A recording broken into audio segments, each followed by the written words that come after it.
광야에 외치는 소리, 잠자기 전 듣는 하나님 음성. 눈동자 같이, 나를 눈동자같이 지키시고 주의 날개 그늘 아래 감추사. 시편 17편 8절 말씀. 오늘은 5월을 시작하는 초하루 월삭 새벽 예배가 있는 날이다. 오늘도 커다란 기도 보따리에 적은 헌금을 넣은 손이 부끄럽다. 이렇게 큰 문제를 가지고 다른 종교에 가면 아마도 뭉칫돈을 들고 가야 될 것이라는 생각이 든다. 이른 새벽임에도 불구하고 여성 중창단 마리암이 예쁘게 꽃단장을 하고 멋진 드레스에 고운 목소리로 하나님께 영광 돌리고 있다. 몇 시부터 준비했을까? 모두 밝고 은혜로운 모습이다. 우리 교회에 와보니 몇 가지 특징이 있다. 교회를 떠나 단체로 움직이는 날에는 모두 일찍 나와 제 시간에 출발하는 것이 놀라웠다. 단체 행동에는 꼭 늦는 분이 몇 분이 계셔서 느긋하게 기다려주는 것도 배려라 생각했는데 이곳은 달랐다. 또 늘 밝은 교회 분위기였다. 목사님, 사모님을 비롯하여 모두 웃음꽃이 피어있고 각 부서의 어려운 봉사들도 다툼 없이 기쁨으로 섬기는 것을 느꼈다. 서울교회에서 큰 아픔을 겪어온 터라 더욱 크게 와닿을 수도 있었을 게다. 그렇게 아름다운 특성과 함께 설교 말씀이 끝나고 통성으로 마무리 기도하는 시간이다. 늘 해오던 대로 기도를 시작했으나 오늘은 왠지 느낌이 다르다. 강력한 진동으로 시작하니 하나님이 붙드시나 보다 생각이 든다.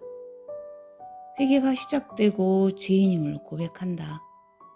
주위의 시선을 의식하지 못하도록 성령으로 충만케 하시더니 말씀으로 감싸신다. 너는 광야에 외치는 소리가 되어라. 세례 요한의 때가 가까웠다. 회개하라의 외침처럼 머릿속에 소리로의 외침이 그려진다.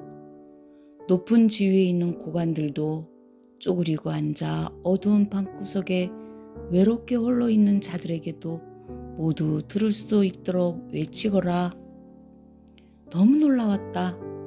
간증문을 쓰라 하신 일도 소리를 통해 외쳐라 하신 일도 전혀 내 계획에도 없고 글재주도 없는 완전 무의 상태에서 명령하시니 놀랄 수밖에. 그 외에 여러 말씀도 하고 계신다. 하나님, 나한테 왜 이러세요? 따지듯 물었다. 하나님께서는 당신의 자녀들을 너무너무나 사랑하고 계시는데 사람들이 너무 모르고 있다 하신다. 당신의 음성에 귀 기울여 주어 고맙고 전해주어서 고맙다 하신다. 기도는 계속되었다. 흐르는 눈물은 닦을 수도 없이 홍수가 된 느낌이다. 정신이 좀 드니 주위의 몇몇 분들도 충만한 은혜에 붙들려 있었다. 그렇게 기도 음악이 끝나고 주체할 수 없는 은혜를 간신히 추스리고 집에 오니 아침 7시가 다 되었다. 집에 와서도 잠시 눈을 붙일 수가 없었다. 그날 하루 종일 말 잃은 사람이 되어버렸다. 내가 정상적으로 신앙생활을 하고 있나? 이상한 환상에 빠져 있는 것은 아닌가? 정신을 차리자. 이러다간 큰일 나겠다. 그렇게 우울한 긴 하루를 보내고 다음날 아침이 되니 좀 진정이 되었다. 주님과 함께한 지나온 날들을 생각하자 이단은 아닌 것이 분명하고 내 삶이 환상에 불과했다면 사도 바울처럼 이 생에 더욱 불쌍한 자이기에 주님의 말씀으로 받아들였다. 하지만 실천하기엔 너무나 버거운 일이면 틀림이 없었다. 그렇게 며칠이 지났다. 늘 그렇듯이 안 해도 되는 일이야. 아니야, 그래도 순종해야지. 내 마음속에 나를 향한 핑계와 위로의 말이 오간다. 새벽 기도 시간에 또 하나님께서 임재하셨다. 사랑의 음성을 들어주어서 고맙고 전해주어서 고맙다. 특히 목사님에게. 오늘은 목사님을 향하는 사랑의 메시지가 휘감고 있다. 목사님이 직접 들으시면 아마도 녹아버릴 거라는 마음을 주신다. 말씀을 듣는 나도 녹아버릴 것 같다. 세상 어느 누구를 사랑해 보아도 느껴보지 못하는 감정이었다. 목사님이 목회를 위하여 자녀를 안 낳을 거라 마음먹으실 때에 하나님이 눈에 띄었다 하셨다. 목사님과 사모님과 무자녀에 대한 이야기가 오고 갈 때에 하나님의 놀란 커다란 눈동자가 머물렀다 하셨다. 그 후로 이제까지 눈동자같이 아끼고 계셨다 하신다. 정말 그러신 것 같았다.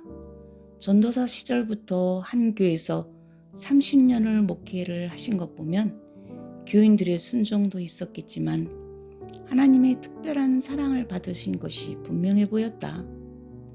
목사님 또한 하나님에 대한 사랑이 유별나시다. 짧은 글에 위대한 사랑을 어찌 조금인들 담을 수 있을까? 목사님은 건축학도의 꿈을 꾸고 있던 청년 시절에 하나님을 만났다 하셨다. 하나님께 엄청난 사랑과 은혜를 경험하시고 이 사랑을 어떻게 보답할까 생각하며 하나님이 사랑하시는 자녀들을 사랑으로 품어야겠다는 생각이 들어 목회자의 길을 택하셨다 하셨다. 하지만 주위의 목사님께서 자녀 문제로 목회에 집중하기 힘들어 하시는 분들을 보시고 무자녀의 헌신을 결단하셨다 한다. 우리 가족이 영종도로 이사온 이유도 목사님의 날개 아래에서 은사를 보호받게 하려는 하나님의 인도하심이라 말씀하셨다. 아무런 연고도 없이 이곳 영종도까지 이사온 이유를 10년이 훌쩍 지나서야 알게 하셨다.